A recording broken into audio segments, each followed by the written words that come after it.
Bom dia, boa tarde, boa noite. Finalizando a nossa sequência de vídeos sobre as manifestações culturais do país, vamos falar hoje sobre a região Centro-Oeste, que é a região onde Goiás está inserido. Temos aqui o mapinha, o grandíssimo mapa do Brasil com o Norte, Nordeste, Sudeste, Sul e Centro-Oeste. O Norte é em verde por causa da Amazônia. O Nordeste é amarelo por causa do Agreste. O Sul é azul por causa do frio. O Sudeste é cinza por causa das cidades grandes.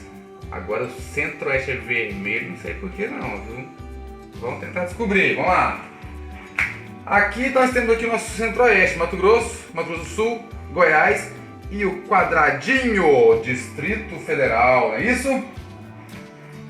Vamos começar então com o rasqueado cuiabano. O rasqueado cuiabano tem uma origem muito curiosa. Depois da Guerra do Paraguai, foi uma guerra que teve há muitas e muitas décadas atrás. Uma guerra que foi entre os países Brasil e Paraguai. E o Brasil ganhou essa guerra e foi uma guerra muito terrível. O Brasil destruiu o Paraguai, infelizmente. E muitos paraguaios vieram para Mato Grosso com a sua polca paraguaia, que é um estilo de música paraguaio. E essa polca paraguaia começou a se misturar com o siriri e com o cururu mato-grossense.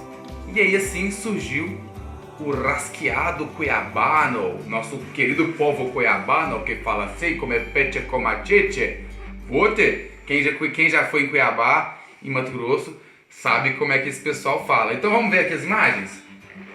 O rasqueado cuiabano tem a característica de usar a viola de coxo, também utilizada no cururu, que é uma viola bem pequenininha, feita de madeira, madeira inteira, é só uma peça de madeira, com cordas de linha de anzol. O dançado é em pares, assim, ó, aí já é o siriri, que é a dança, né? E aí, a viola de coxo. Então o chapéu representa um pouco da origem rural, do rasqueado cuiabano, né? Então é um estilo de música característico do Mato Grosso, que é essa mistura entre Paraguai e Brasil, né? Temos também agora o estado do Mato Grosso do Sul, que até pouco tempo atrás era um estado só. Mato Grosso e Mato Grosso do Sul, até alguns anos atrás, algumas décadas atrás, era um estado só. Mas depois se dividiu, Mato Grosso e Mato Grosso do Sul. Mas então a cultura, ela se parece um pouco, a cultura de Mato Grosso e Mato Grosso do Sul. Tem o rasqueado em Mato Grosso do Sul, tem o siriri em Mato Grosso do Sul, mas eu decidi falar de uma peculiaridade do Mato Grosso do Sul, que é a questão da cultura indígena. Vamos ver? Aqui nós temos, eu quis mostrar aqui principalmente a cultura terena e a cultura dos Guarani e Kaiowá. Aqui a técnica de fazer, ó, o trançado, né, as cordas com fibras vegetais, amarrando nos pés. Os indígenas lá também têm uma tecnologia muito interessante de fazer bolsas e cestarias, né? Aqui as danças indígenas, utilizando bambus, sempre utilizando os recursos naturais que eles têm na região. A questão dos vasos, né, os desenhos com vasos, né, muito importante para a cultura indígena do Mato Grosso do Sul. E aqui a beleza de duas crianças indígenas, né? Infelizmente, pessoal, os povos indígenas do Mato Grosso do Sul são os povos mais ameaçados do Brasil, mais até do que a Amazônia. Lá, infelizmente, a gente tem um fenômeno muito interessante que é indígena sem terra. Os donos da terra, os povos originários do Mato Grosso do Sul, muitos deles estão acampados às beiras das estradas porque foram expulsos por fazendeiros que dizem que são donos das terras. Então é um drama que está acontecendo lá em Mato Grosso do Sul. Então eu sempre trago a cultura desse povo, que é uma cultura muito interessante, muito rica, para tentar lembrar a importância deles, né? Infelizmente muita gente acha que índio é só tudo preguiçoso, que índio é tudo, né, não faz nada, mas não, nem todos são preguiçosos, nem todos. Tem muita gente boa e muita gente ruim em qualquer lugar, e nas comunidades indígenas não é diferente. Mato Grosso do Sul também, pessoal, é muito conhecido pela imigração japonesa. Tem muitos japoneses em Mato Grosso do Sul, e muitos gaúchos, e muitos goianos, e muitos paulistas. Então Mato Grosso do Sul é uma região que tem muita mistura de culturas, né? Dando continuidade ao nosso centro-oeste, vamos falar aqui de Brasília. Brasília é um distrito federal, não é um estado, é um quadradinho que fica dentro do estado de Goiás e que tem uma cultura muito misturada. Por ser novo, né? Um distrito novo, tem gente que fala que lá não tem cultura própria, mas não. Lá é uma amostra da cultura do Brasil, porque lá tem nordestino, tem nortista, tem goiano, tem paulista, tem gente de tudo que é banda. Então vou mostrar aqui um pouquinho as imagens que eu selecionei para vocês. Que é um pouco da influência caipira, da influência da ruralidade de Goiás que chegou no Distrito Federal. Aqui já é um pouco da influência nordestina, do boi, né? Lá em Brasília tem várias festas de boi, assim como no Nordeste. Aqui nós temos a Legião Urbana, que é uma banda muito famosa do Distrito Federal. O Distrito Federal, na década de 1980, foi muito importante para a cena rock do Brasil. Muitas bandas nos anos 1980 que fizeram sucesso no Brasil, como Legião Urbana, como Plebe Rude, várias bandas surgiram em Brasília. Então Brasília ficou conhecido como sendo a capital do rock brasileiro, né? E nós temos aqui para mim, uma amostra muito importante da cena cultural de Brasília, que é o Seu Estrelo, que é um grupo que pegou influências do maracatu, influências da música regional, e eles mesmos criaram uma mitologia própria, criaram uma história fantástica de um calango voador do Cerrado. E aí eles fazem desfile, tem os grupos de percussão, tem a banda que toca em palco, que é o Seu Estrelo. Então, o Seu Estrelo para mim mostra um pouco dessa mistureba que é Brasília. Então agora chegamos no nosso glorioso estado de Goiás. Aqui nós temos um mapinha de Goiás com as regiões de Goiás: o norte goiano, leste goiano, sul goiano, centro goiano e noroeste goiano, né, pessoal? Vamos lá! Sussa Calunga. O que é a Sussa Calunga, pessoal? É uma dança que acontece no território da comunidade Calunga, que é o maior quilombo do Brasil. O que é o quilombo, pessoal? O quilombo é uma comunidade de pessoas de origem africana que fugiram da escravidão e formaram comunidades próprias que se autogeriam, que se organizavam.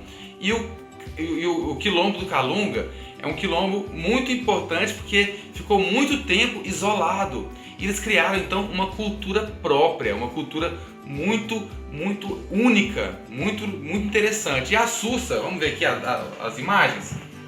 A Sussa é uma dança que não tem origem, não tem nada a ver com festa religiosa originalmente. É uma dança para festejar mesmo a vida, para festejar a cultura africana, para festejar a resistência quilombola dos Calunga, né? Então, tradicionalmente as mulheres dançam e os homens tocam, mas isso aí não é sempre não. Tem vezes que homem dança também, que mulher toca. Sempre com essa dança rodando. Tem a dança também que elas fazem, que elas ficam rodopiando, aí uma vai pro centro da roda e dá uma umbigada na outra. Igual a gente vê em sambas de roda, quem já foi em samba de roda já viu. A roda fica batendo palma cantando, aí vai duas pessoas pro centro da roda e um dá uma umbigada no outro. Na Sussa acontece isso também.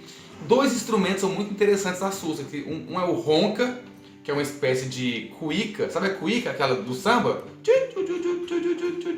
Só que o ronca é uma cuíca gigante, que você puxa e faz o som de um ronca mesmo, faz um wom, wom, wom.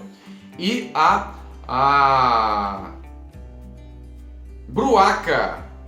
A bruaca, que é uma como se fosse uma mala, que é feita de madeira, às vezes de madeira, às vezes de couro, que é uma percussão. Chama-se bruaca. Então, Ou a Sussa é uma dança goiana da região de Alto Paraíso, ali da Chapada dos Veadeiros, dos povos Calunga. Continuando, nós temos em Goiás também muito o desfile de carros de boi. Vamos olhar. A ruralidade, pessoal, é presente em todos os municípios goianos, inclusive nos municípios mais urbanos, como Goiânia, Aparecida e Anápolis. E o carro de boi, pessoal, é quase que um personagem da cultura rural de Goiás, porque ele transporta os alimentos, transporta os animais, numa época que não tinha carro, não tinha caminhonete. Então a única forma de transportar as coisas era pelo carro de boi. Então o povo da zona rural tem um apreço, gosta muito do carro de boi e fazem festivais, festas que são desfiles de carro de boi. O principal desfile de carro de boi de Goiás é o de Trindade. O pessoal sai da roça lá com seus bois, com seus carros, percorre um longo caminho até chegar na cidade, onde tem milhares de pessoas para assistir. Eles costumam passar carvão e alguns outros produtos na roda para o carro de boi ficar cantando. Então nos desfiles a gente ouve um som, que é o carro de boi cantando. Então o carro de boi é um personagem muito importante na cultura goiana. Nós temos em Goiás também as folias, que são vários tipos de folia. Folia de Reis, folia de São Sebastião, folia do Divino. Então aqui nós temos algumas imagens, né? A folia mistura o sagrado e o profano, ou seja, a brincadeira, a bagunça e a coisa mais calminha, mais de meditação. Aqui nós temos aqui a imagem do palhaço, que é o brincalhão, e a imagem aqui das oferendas, né, da celebração aos Santos Reis. Então a folia é essa mistura da bagunça com a celebração, uma coisa mais cristã, mais celebrativa. Temos também em Goiás as cavalhadas, que ocorrem principalmente em Perinópolis e Palmeiras de Goiás, mas também ocorrem em outros estados do Brasil. As cavalhadas é uma representação da luta, de um duelo entre os mouros e os cristãos, esse duelo aconteceu há muitos séculos atrás. Então, nessa festa, os cristãos são representados pelos cavaleiros de azul e os mouros pelos de vermelho. E tem, como sempre, a figura dos palhaços para trazer um pouco de brincadeira, para trazer esse espírito mais brincante para essa festa que fala de um tema tão sério, né, que é essa luta dos mouros e dos cristãos. A catira também é típica de Goiás, mas também acontece em outros estados, São Paulo, Paraná, Minas Gerais, mas em Goiás ela é tida como quase que um patrimônio cultural de Goiás. Dizem que a catira tem influência indígena, pela questão de bater os pés, bater as mãos, e também tem a influência caipira do povo da zona rural daqui do estado. Então aqui algumas imagens, né? É sempre com dois ou um violeiro tocando, o violeiro toca e aí o catireiro vai e faz um ritmo muitas vezes complexo, difícil, com os pés. Acontece em todo o estado de Goiás grupos de catira. E como o nosso tema é cultura popular, eu não poderia deixar de falar das benzedeiras, das raizeiras e das parteiras do Cerrado. Essas mulheres são guerreiras que usam a matéria-prima do Cerrado para a sua sobrevivência, a sua farmácia, o seu alimento, das suas famílias, dos seus filhos, dos seus pais. Então eu queria finalizar esse vídeo homenageando essas mulheres que usam o Cerrado como forma de reprodução social e preservação desse bioma.